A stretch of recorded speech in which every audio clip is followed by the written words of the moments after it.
ہے جو اپنی صفیں خود درست کرتی ہے۔ مسجدوں میں، جمعہ میں، عیدگاہ میں جا کر کوئی لکڑی لے کر نہیں پھرتا کہ اپنی اپنی صفیں درست کر لو۔ ہر ایک کو اتنا شعور ہے کہ اپنی صفیں کیسے درست کی جاتی ہے۔ جب آپ کو اللہ تعالیٰ نے یہ نعمت عطا کی ہے، مسجدوں میں صفیں درست کر سکتے ہیں 1 منٹ کے اندر، عیدگاہ میں 1 منٹ میں ہماری صف درست ہو سکتی ہے۔ اے نوجوانوں، دنیا کو یہ بتاؤ، صرف مسجد اور عیدگاہ نہیں، دنیا کے ہر میدان میں ہم اپنی صفیں درست کر سکتے ہیں۔ سبحان اللہ، ہر میدان میں ہماری صف درست ہو سکتی ہے۔ یہ اللہ کی طرف سے دی ہوئی بہت بڑی نعمت ہے۔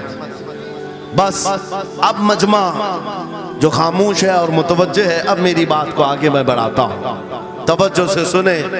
قرآنی علوم کے متعلق آپ کے سامنے چند باتیں رکھوں گا، اس لیے کہ مجھے کہا گیا بڑا پڑھا لکھا مجمع ہے، اور مسلمان کے لیے پڑھا لکھا ہونا بہت لازم ہے، اس لیے کہ جہالت اسلام کا اپوزٹ ہے۔ جہالت اسلام کا اپوزٹ ہے۔ آپ کو ایک بات میں بتاؤں، جب بھی کہا جاتا ہے دور اسلام، یعنی حضور صلی اللہ علیہ وسلم کی آمد کے بعد کے حالات کو دور اسلام کہتے ہیں، اس سے پہلے والے زمانے کو دور جہالت کہتے ہیں، جبکہ اسلام کا اپوزٹ تو کفر ہونا چاہیے، کفر ہونا چاہیے۔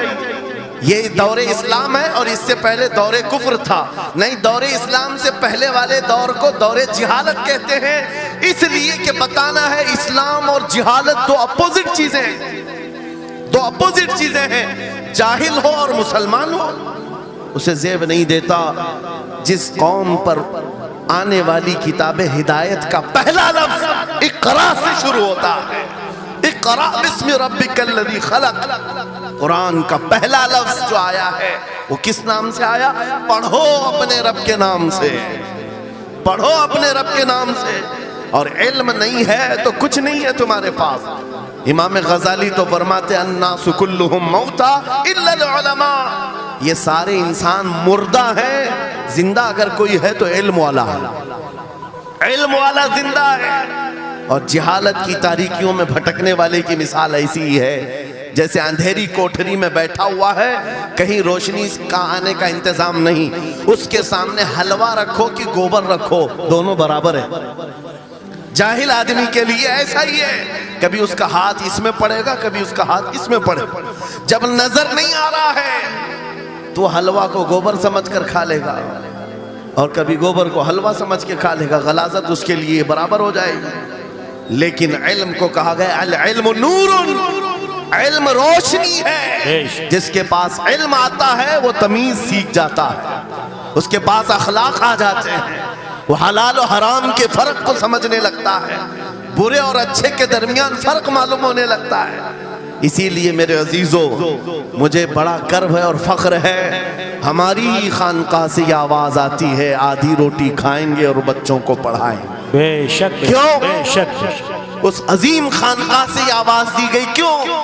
صرف اس لیے نہیں کہ تم بڑے ہو کر کے ڈاکٹر بنو گے، انجینئر بنو گے۔ لوگوں کی نظر میں اب بات یہی رہ گئی، یہ پڑھا اس لیے جاتا ہے کہ ڈاکٹر بننا ہے، انجینئر بننا ہے اور کمانا ہے، بہت کمانا ہے۔ علم جو ہے آج کمرشل بنا لیا گیا۔ علم اس لیے نہیں، علم اس لیے حاصل کیا جاتا ہے کہ بندہ خدا کو پہچانے، بے شک، بندہ اپنی حقیقت کو پہچانے، بے شک، زندگی گزارنے کے اسلوب اسے معلوم ہو جائے۔ علم اس لیے سکھایا جاتا ہے۔ بہت سارے لوگ صرف نوکری کے لیے سمجھتے ہیں کہ علم حاصل کرنا چاہیے، نوکری کے لیے نہیں، اپنے اخلاق کو بلند کرنے کے لیے علم آنا بہت ضروری ہے۔ میرے عزیزو، قرآن عظیم وہ ہدایت کی کتاب تمہارے پاس آئی، اس قوم کے لیے عالمیہ نہیں ہے تو اور کیا ہے، جو کتاب علوم کا ذخیرہ ہے۔ آج دنیا اس کتاب پر ریسرچ کر کر کے نئے علم و فنون حاصل کر رہی ہے، اس کتاب کو تو ہم مردوں پر پڑھنے کے لیے رکھے ہیں۔ وہ قرآن عظیم جو ہدایت کی کتاب اور سارے علوم کا سر چشمہ ہے، اس کتاب کو کہاں پڑھتے ہیں؟ میتوں پر۔ کسی کا انتقال ہو گیا تو تیجے میں پڑھیں گے، چہلم میں پڑھیں گے، نویں میں، 20ویں میں پڑھیں گے۔ وہ ایصال ثواب کے لیے صرف رکھا گیا، اور اس سے تھوڑا آگے بڑھ گئے تو قسم کھانے کے لیے قرآن۔ آؤ چلو ہم قسم کھاتے ہیں قرآن پہ ہاتھ رکھ کر کے، قرآن پہ ہاتھ رکھ کے۔ میاں کیا قرآن قسم کھانے کی کتاب ہے؟ قرآن کی وہ آیت میں نے سب سے پہلے پڑھی، اللہ فرماتا ذالک الکتاب لا ریب فیہ، یہ وہ کتاب ہے جس میں شک کی گنجائش نہیں، اور یہ ہدایت ہے پرہیزگاروں کے لیے۔ اور قرآن میں 3 جگہ یہ لفظ آیا ہے، ھدی للناس، ھدی للمؤمنین، ھدی للمتقین۔ یہ سارے انسانوں کے لیے بھی ہدایت ہے، یہ سارے ایمان والوں کے لیے بھی ہدایت ہے، اور پرہیزگاروں کے لیے بھی ہدایت ہے۔ سب ہدایت الگ الگ انداز سے حاصل کرتے ہیں۔ بارش ایک ہی ہے برسنے والی، زمینیں الگ الگ ہیں۔ بہت نرم زمین ہو تو وہ زمین بارش سے فائدہ زیادہ اٹھاتی ہے، اور تھوڑی سی اوبڑ کھاپڑ زمین ہو تو وہاں سے فائدہ کم آتا ہے۔ بارش ایک ہی ہے، قرآن بارش ہدایت ہے، جس کے دل کی زمین جتنی نرم ہوگی اتنا وہ اس سے ہدایت اٹھائے، سبحان اللہ، بے شک، واہ، اتنا اس سے فائدہ اٹھائے گا۔ اور آج حالات یہ ہیں، اے نوجوانوں اپنے دل پر ہاتھ رکھ کر کے بتاؤ، قرآن کتنے لوگوں نے پڑھا ہے؟ قرآن کتنے لوگوں نے پڑھا ہے؟ میں ہاتھ نہیں اٹھواتا، کسی بھی بات پر ہاتھ مت اٹھایا کرو، نہ ہی جھوٹے ہاتھ اٹھانا ہے، نہ سچے ہاتھ اٹھانا ہے، نہ ہی کسی اور کو شرمندہ کرنا ہے۔ اپنے دل پہ ہاتھ رکھ کر کے بتاؤ قرآن کتنی مرتبہ پڑھ لیا؟ کیونکہ قرآن پاک، بہت سارے لوگ یہ سمجھتے ہیں مدرسے میں بچپن میں ایک بار پڑھ لیا تو اس کا ہدیہ ہو گیا، ختم ہو گیا ہے، اب اس کے بعد پھر ہماری میت پہ ہی پڑھا جائے گا، اسی لیے تو قرآن کے علوم سے ناواقف ہو گئے۔ ارے سمجھنا تو دور کی بات، دیکھ کر کے پڑھنا بھی مشکل ہے۔ آج لوگوں کا دیکھ کر پڑھنا مشکل ہو گیا قرآن۔ تمہارے پاس بہت ساری کتابیں نہیں ہیں، بہت سارے گرنتھ نہیں، بہت سارے وید نہیں ہیں جن کا شمار ہی نہیں ہے۔ تمہارے پاس اونلی ون، ایک کتاب قرآن پاک، ایسی محفوظ کتاب جس کے بارے میں اللہ تعالیٰ خود فرماتا ہے سورہ قمر میں، وَلَقَدْ يَسَّرْنَا الْقُرْآنَ لِلذِّكْرِ فَهَلْ مِن مُدَّكِرٍ۔ ہم نے قرآن کو یاد کرنے کے لیے آسان بنایا ہے کوئی یاد کرنے والا؟ 4 بار یہ آیت اللہ تعالیٰ فرماتا ہے کوئی یاد کرنے والا؟ اللہ جب فرما رہا ہے قرآن آسان ہے تو کون کہتا ہے یہ مشکل ہے؟ ہم نے خود اپنے ہاتھوں تباہی کو دعوت دی ہے۔ درس قرآن کو اگر ہم نے نہ بھلایا ہوتا، یہ زمانے نے زمانہ نہ دکھایا ہوتا، وہ زمانے میں معزز تھے، مسلمان ہو کر آج ہم خار ہوئے ہیں، تاریخ قرآن ہو کر آج ہم چھوڑے بیٹھے ہوئے ہیں۔ قرآن عظیم کو چھوڑ کر بیٹھنا کتنی بڑی گمراہی ہے۔ آج حالات ایسے آ گئے کہ قرآن کو بدلنے کی باتیں ہونے لگ گئی۔ کیوں؟ تم اٹھاتے ہی نہیں۔ 26 آیتیں نکال دو، 25 آیتیں نکال دو، اس میں یہ باتیں، اس میں وہ باتیں ہیں۔ مسلمان کو تو پتہ بھی نہیں ہے کون سی آیتوں کے بارے میں یہ واویلا مچایا جا رہا ہے۔ ارے تم پڑھو، تمہارے لیے قرآن آیا ہے۔ یہ جتنی بھی کانفرنسیں ہیں، میں سمجھتا ہوں اس کے بدلے ہر جگہ صبح و شام قرآن پڑھنے اور پڑھانے کا انتظام ہو جائے، اس طرح کے ہزاروں جلسوں سے وہ افضل ہے۔ بے شک، بے کیونکہ یہ میں نہیں کہہ رہا ہوں، میرے آقا فرماتے ہیں خیرکم من تعلم القرآن وعلمہ، تم میں سے سب سے بہترین آدمی وہ ہے جو قرآن سیکھے اور دوسرے کو سکھائے۔ بے شک، بے شک، سب سے بہترین آدمی وہ ہے قرآن کو سیکھے اور دوسرے کو سکھائے۔ آج نوجوانوں کے اندر ایک بڑی تعداد مجھے دیکھنے کو ملتی ہے، ان کو چھوٹی چھوٹی صورتیں بھی نہیں معلوم، قرآن دیکھ کر کے پڑھنا بھی نہیں آتا۔ بچپن میں ہمارے ماں باپ نے ہم کو سینے سے لگا کر کے قرآن مدرسہ بھیجنے کی عادت ڈالی تھی، اور جب اسکول جاتے تھے تو بستہ پیچھے لگا کے جاتے تھے۔ پتہ ہوگا، اسکول جاتے ہیں تو بستہ پیچھے رکھ کے جاتے ہیں، اور قرآن پڑھنے کے لیے جاتے ہیں تو سینے سے لگا کے جاتے ہیں۔ یہ ہمیشہ سے ایک ریت رواج چلا، بزرگوں کا ڈالا ہوا کہ بیٹا قرآن ہمیشہ آگے ہوگا، لیکن شعور آنے کے بعد تم نے قرآن کو پیچھے ڈال دیا، پیچھے کو آگے کر دیا۔ کوئی علم ایسا نہیں جو قرآن میں موجود نہیں، کوئی علم ایسا نہیں۔ وَلَا رَطْبٍ وَلَا يَابِسٍ إِلَّا فِي كِتَابٍ مُبِينٍ، میرا مولا فرماتا ہے کوئی خشکی اور تری کی بات ایسی نہیں جو ہم نے قرآن میں نہ بیان کی۔ وَنَزَّلْنَا عَلَيْكَ الْقُرْآنَ تِبْيَانًا لِكُلِّ شَيْءٍ، رب فرماتا ہے ہم نے قرآن میں ہر چیز کا واضح بیان اتارا ہے تم پر۔ اور سیدنا عبداللہ ابن عباس، مفسرین کے سردار، رسول پاک صلی اللہ تعالیٰ علیہ وسلم کے چچیرے بھائی حضرت عبداللہ بن عباس کہتے ہیں لو ضاع لی عقال بعیر لوجدته فی کتاب اللہ، کہتے ہیں اگر میرے اونٹ کی نکیل کی رسی بھی گم ہو جائے میں اس کو کتاب اللہ قرآن میں ڈھونڈ لوں گا، کیا بات، واہ واہ واہ واہ، میں اس کو قرآن میں ڈھونڈ لوں گا۔ ان کے پاس علوم قرآن تھے، اور آپ کیا سمجھتے ہیں قرآن میں کیا نہیں ہے؟ سائنس کی وہ ایجادات کو اگر آپ لے کر کے بیٹھے، میں نے اپنا پورا بیان ریکارڈ کیا ہے 2 سال قبل ہی، یہاں وقت کی قلت ہے، میں آپ کے سامنے عرض کرتا ہوں 16ویں صدی کے بعد یا 18ویں صدی کے بعد سائنس کی ترقیات نے اپنا پیر جمانا شروع کیا ہے اس روئے زمین پر، جبکہ میرے مصطفیٰ کریم صلی اللہ تعالیٰ علیہ وسلم کی زبان اقدس سے نکلے ہوئے کلمات جو قرآن میں موجود ہیں اٹھاؤ اور میں بتاتا ہوں، ہر چیز کا علم قرآن میں موجود ہے۔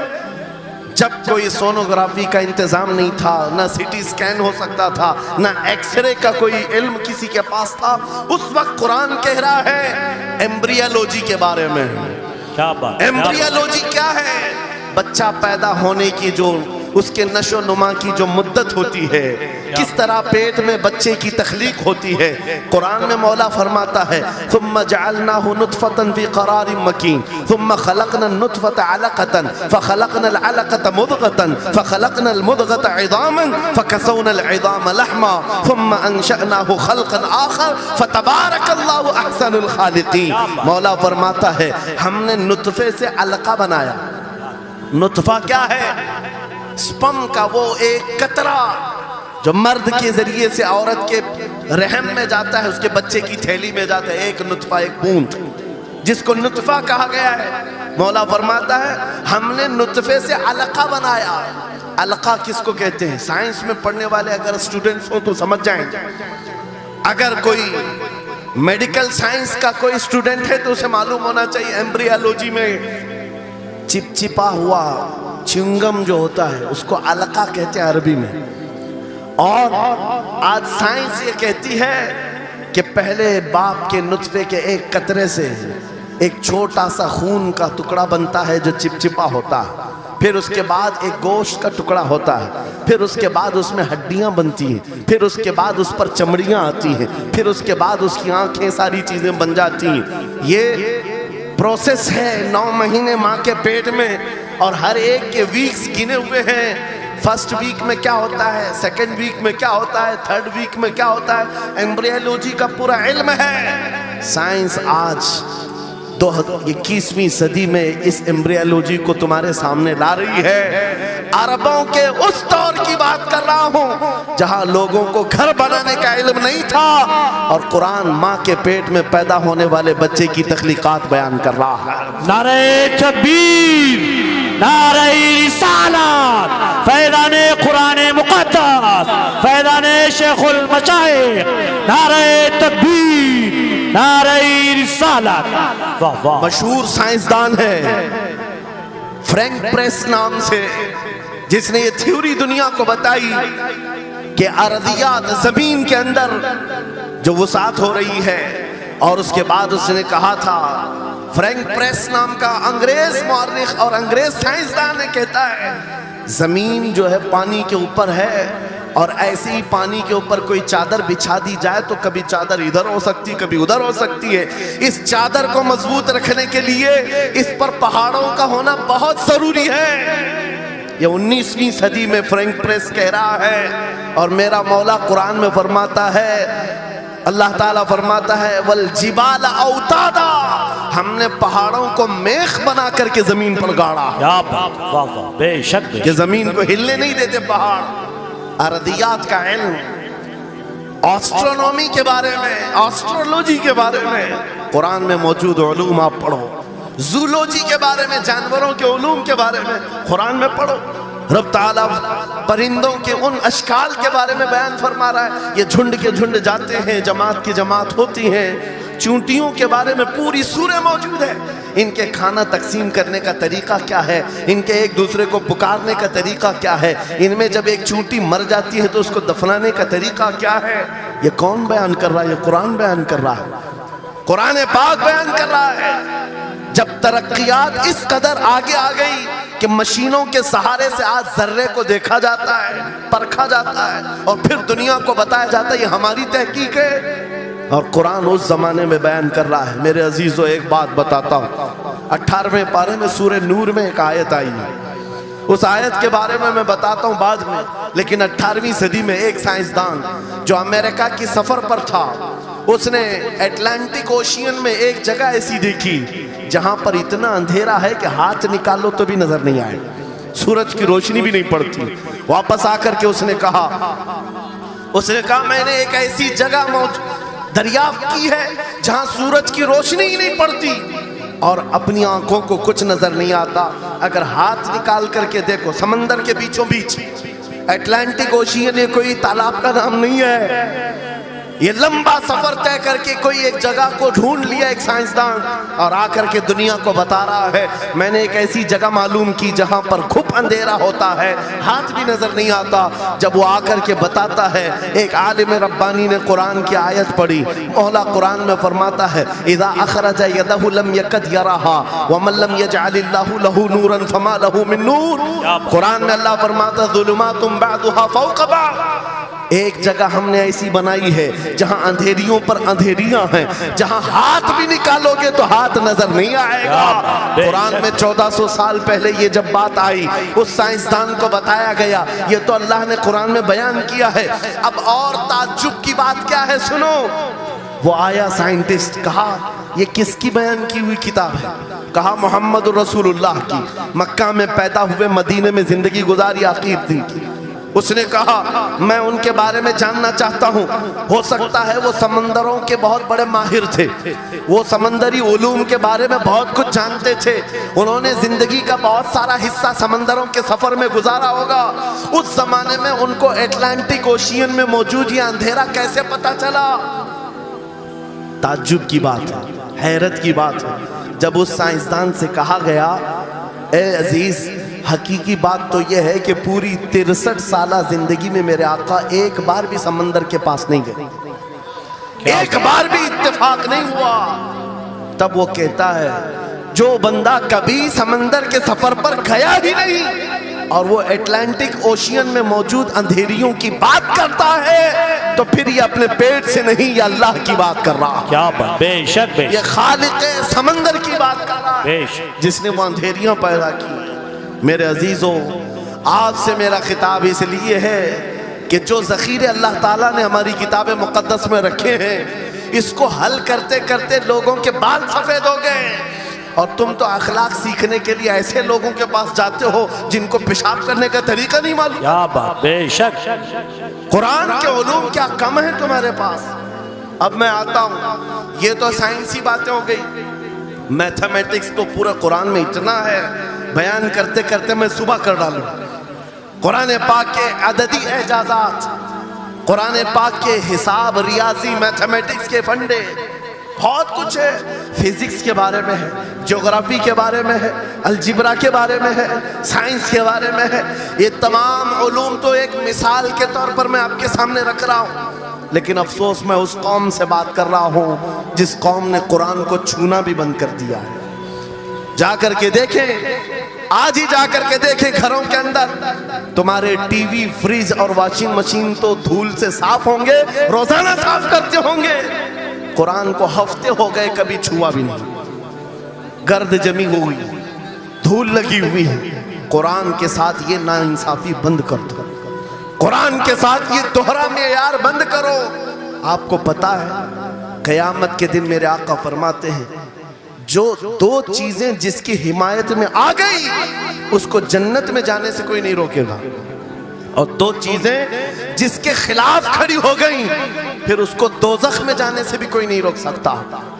حضور سے پوچھا گیا وہ دو چیزیں کیا ہیں؟ حضور فرماتے ہیں جس کی حمایت میں رمضان اور قرآن کھڑے ہو گئے اس کا جنت میں جانا طے ہو جاتا ہے، کیا بات، واہ واہ، اور جس کے خلاف کھڑے ہو گئے رمضان اور قرآن، حضور فرماتے ہیں پھر اس کا دوزخ میں جانا طے ہو جاتا ہے۔ اللہ اکبر۔ اللہ کے رسول دانائے غیوب کائنات کے سردار میرے آقا دعا کرتے ہیں اللہم اجعل القرآن حجتا لنا لا حجتا علینا، یہ میرے نبی کی دعا ہے۔ آپ توجہ کریں، حضور جب یہ دعا کر رہے ہیں اے اللہ قرآن کو قیامت کے دن میرا حمایتی بنا، میرے خلاف نہ بنا. کیا بات، واہ صاحب قرآن خود کہہ رہے ہیں قیامت کے دن اس کو ہمارے خلاف نہ کھڑا کر، قرآن کو ہمارا حمایتی بنا. اے لوگوں، ہم کون سی زندگی گزار رہے ہیں آج؟ بہت دور ہم آ چکے ہیں، بہت دور ہم آ چکے ہیں. آج قرآن کی تعلیم کو بھی اتنا سستا سمجھا جاتا ہے، اتنا سستا کہ آپ کے پاس اگر بچے کے پاس ٹائم ہوا تو مدرسہ بھیجو، نہیں تو چھوڑو جائیں.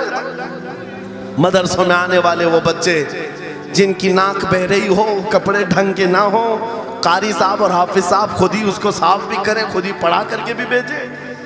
کیا تم اپنے وقت کی مشہور کانوینٹ اسکول میں بھی اسی طرح اپنے بچوں کو بھیجتے ہو؟ وہاں پر غیر حاضری سے کتنا ڈرتے ہو، اپنی چھٹیاں ترک کر دیتے ہو، رشتہ داروں سے ملنا بند کر دیتے ہو. نہیں، بچے کی اسکول چھوٹ سکتی ہے، لیکن قرآن کے ساتھ کیسا دوہرا سلوک ہے، قرآن کے ساتھ کیسا معیار ہے. آپ کو میں بتاتا ہوں، امام ہمارے سراج الامہ امام اعظم ابو حنیفہ رضی اللہ تعالیٰ عنہ اپنے بیٹے کو جس قاری قرآن کے پاس پڑھنے کے لیے بھیجا کرتے تھے، قاری صاحب نے امام اعظم کے بچے کو پورا قرآن پڑھا دیا. ناظرہ قرآن کی بات کر رہا ہوں. جب پورا قرآن بچے نے پڑھ لیا تو امام اعظم ابو حنیفہ کو یہ مبارکبادی دی گئی کہ آپ کا بچہ پورا قرآن پڑھ چکا ہے حافظ صاحب کے پاس. تو امام اعظم بڑے تاجر تھے اپنے زمانے کے، انہوں نے کیا کیا، اس قاری صاحب کو 4 لاکھ درہم نذرانے میں بھیجا. سبحان اللہ. کتنا؟ 4 لاکھ درہم چاندی کے سکے ہوتے تھے. امام اعظم ابو حنیفہ نے جیسے ہی قاری صاحب کے پاس جو قرآن پڑھائے تھے یہ نذرانہ بھیجا، ان کے پاس یہ نذرانہ پہنچا. 4 لاکھ تو چھوڑو، آج کے زمانے میں 4,000 بھی کسی کو دیتا نہیں. حافظ قرآن اگر کسی بچے کو پڑھایا ہے، اور میں مانگ بھی نہیں رہا ہوں قوم سے، امام اعظم کی بات بتا رہا ہوں. جب نذرانہ قاری صاحب کو پہنچا، انہوں نے دیکھا 4 لاکھ درہم میرے پاس آئے، اتنی بڑی رقم، بچے کو خالی قرآن ہی پڑھایا تھا. دوڑے دوڑے واپس امام اعظم ابو حنیفہ کے دولت کدے پر آ گئے، گھر پر آئے، کہا حضور آپ سے میں یہ پوچھنا چاہتا ہوں کہ غلطی سے تو یہ رقم میرے پاس نہیں آ گئی، یہ کس لیے دی گئی ہے؟ کہا کہ یہ تو آپ نے قرآن بچے کو پڑھایا، میں نے ہدیتاً بھیجا ہے. کہا حضور صرف ناظرہ قرآن ہی تو پڑھایا، اتنی بڑی رقم. امام اعظم ابو حنیفہ نے کہا قاری صاحب آج چلے جاؤ، اور اپنے بیٹے کو بلایا، ادھر آ بیٹا، کل سے اس حافظ کے پاس پڑھنے کے لیے تو ہرگز نہیں جائے گا، کل سے اس کے پاس تو علم حاصل کرنے نہیں جائے گا. بچے نے پوچھا حضور کیا ہو گیا ہو؟ کہا جو بندہ میرے 4 لاکھ درہم کو قرآن سے بڑا سمجھتا ہے، میں اس کے پاس اپنے بیٹے کو نہیں پڑھا سکتا. میں نے تو قرآن کا ایک حرف کی قیمت نہیں ادا کی، اس نے قرآن کے اوپر میری رقم کو سمجھ لیا. آج ہم نے قرآن کو کہاں سمجھ لیا ہے؟ وہ امام اعظم ابو حنیفہ فرماتے ہیں جو قرآن سے زیادہ مال کو اہمیت دیتا ہے اس کے پاس بچوں کو پڑھاؤ بھی مت، نہ پڑھاؤ. عزیزان گرامی وقار، ہمارا یہ دوہرا سلوک، ہمارا یہ دوہرا معیار قرآن کے ساتھ جو ہماری ناانصافی ہے، ہمیں اخلاقی پستی میں لا کر کھڑا کر چکی ہے، اخلاقی پستی میں لا کر کھڑا کر چکی ہے. ارے ہم دیکھ رہے ہیں غیرہ غیرہ نتو کھیرا ہمیں سکھانے آ رہا ہے، بڑھانے آ رہا ہے کہ تمہیں ڈیولپمنٹ کے بہت ساری چیزیں بتائی جاتی ہیں کہ تمہاری پرسنالٹی ڈیولپمنٹ کیا ہوتی ہے. علی گڑھ والے تو نوجوان بہت سارے جو اسٹوڈنٹس ہیں جانتے ہوں، بی اے کر لیا، ایم اے کر لیا، بی کام کر لیا، یا کچھ بھی کر لیا، ڈگری حاصل کر لیا. بڑی بڑی کمپنیاں آج پوچھتی ہیں کہ اس کے پاس پرسنالٹی ڈیولپمنٹ ہے یا نہیں. یہ کیا ہے پرسنالٹی ڈیولپمنٹ؟ کچھ بڑے بڑے شہروں کے نوجوان ہمارے پاس آئے تھے، کہا ہم کورس کر رہے ہیں. کہا میں نے پوچھا اس میں ہوتا کیا ہے؟ کہا اس میں سکھایا جاتا ہے بیٹھنا کیسا ہے، لوگوں سے ملنا کیسے ہے، کھانے کے لیے بیٹھے تو چمچ کہاں رکھنا ہے، برتن کہاں رکھنا ہے، لوگوں سے ہینڈ شیک کیسے کرنا ہے، یہ ساری چیزیں سکھائی جاتی ہیں. میں نوجوانوں سے پوچھا کہ اچھا کتنے مہینے کا؟ کہا کہیں 6 مہینے کا، کہیں سال بھر کا۔